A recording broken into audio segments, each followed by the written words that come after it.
to Miss Martin Muses. Welcome to Miss Martin Muses, where we muse upon what makes me laugh, makes me cry, makes me happy, makes me sad, or just really ticks me off. Today we're going to talk about something that makes me sad and in many ways really ticks me off. It is some of those brutal birth scenes in the House of the Dragon.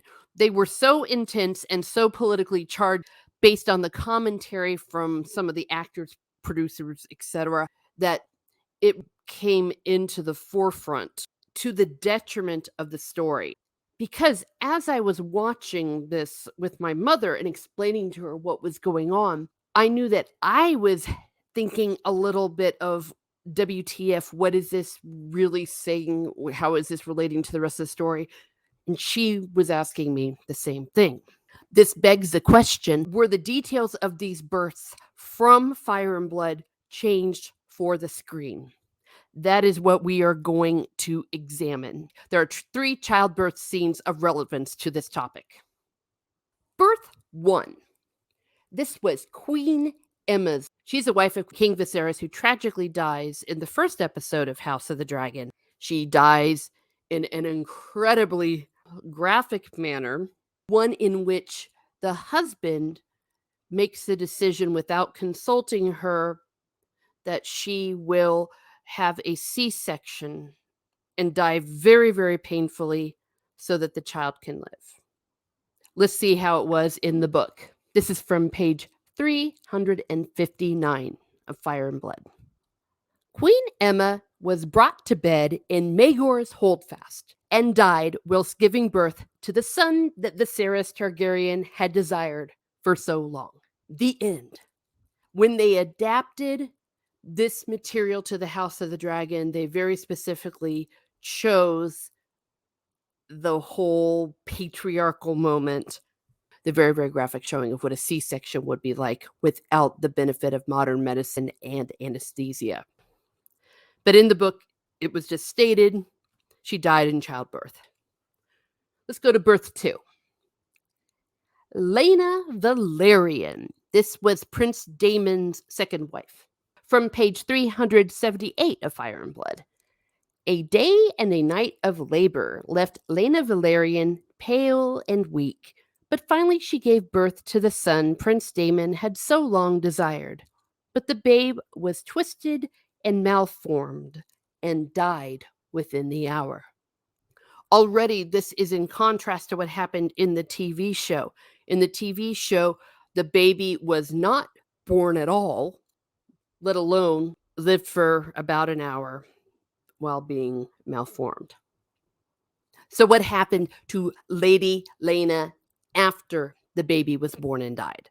Her grueling labor had drained all of Lady Lena's strength, and grief weakened her still further, making her helpless before the onset of childbed fever. After 3 days of delirium, Lady Lena passed from this mortal coil.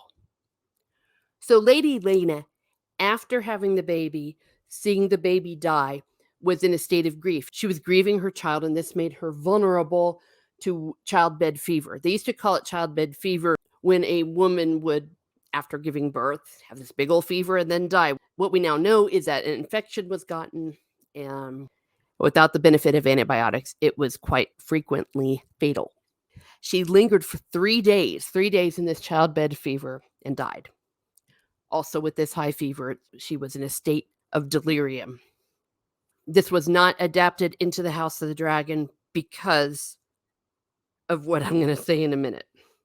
During her final hour, it is said, Lady Lena rose from her bed, pushed away the septas praying over her, and made her way from the room, intent on reaching Vhagar, that she might fly one last time before she died. Her strength failed her on the tower steps, however, and it was there she collapsed and died. Her husband, Prince Daemon, carried her back to her bed. Begin to sum up. In the book Fire and Blood, Lady Lena gave birth to a child who died within the hour. She caught childbed fever, suffered for 3 days, and in a delirium, she pushed away the septas that were praying for her, trying to make her way to her dragon. because she wanted to fly one last time. She made it to the steps barely. Then she passed away right on the steps where she was. It was a very sad death, very poignant. Frankly, I think if you're trying to make some sort of feminist point, this said it right here, how horrible and how sad. She wanted to have some great last moment riding her dragon, and that even in itself was denied her. For reasons, the TV show decided to make it mirror Queen Emma's situation, where they said the mother's going to die no matter what, but we can save the baby. Doing a C-section, that will kill the mother, but the mother's going to die anyways. However, we know that it will be a very painful death. Neither Damon or apparently Lena wished for this to happen. It was also very poorly cut because somehow this woman dying in childbirth is able to get herself out, and Damon kind of running after going, stop. It was quite lame. The, let's just say, interesting choice. She, not wanting to die in that terrible way, chose the manner of her death, yet at the same time, in doing so, she chooses the manner of her child's death. She has both of them burned alive, which is not the most fun way to die either. Very different from how it was presented in Fire and Blood. I'm still to this day not entirely sure why they thought it was a better way to show her choosing to burn herself and her baby alive. There was no chance given to the child. Help me out in the chat here. Argue with me in the chat. Let me know why they made that change. I don't think they're quite sending the message they think they are. Birth number 3.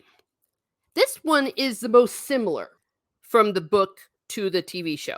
It's Princess Raina, the star of the show. The baby comes early. From the book, page 402 to 403. She cursed the child inside her too, clawing at her swollen belly as Meister Gerardus and her midwife tried to restrain her and shouting, "Monster, monster, get out, get out, get out!" When the babe at last came forth, she proved indeed a monster. A stillborn girl, twisted and malformed, with a hole in her chest where her heart should have been, and a stubby, scaled tail. The dead girl had been named Vicinia. The main change I perceived is the child being essentially a dragon with scaled tail. That was not apparent at all in the show. Also, there was a very graphic moment where, let's just say, she delivers the stillborn child herself. I'm not going to go into any graphic detail. That's just not what I'm doing today. So that is birth number 3, Vicinia. I hope this helps you as a reference as you're analyzing the House of the Dragon or reading Fire and Blood. In the comments, let me know what you think.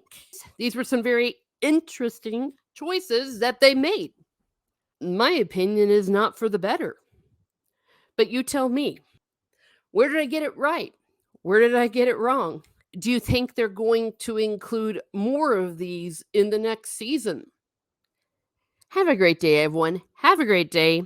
And be certain to only live during a time where we have antibiotics.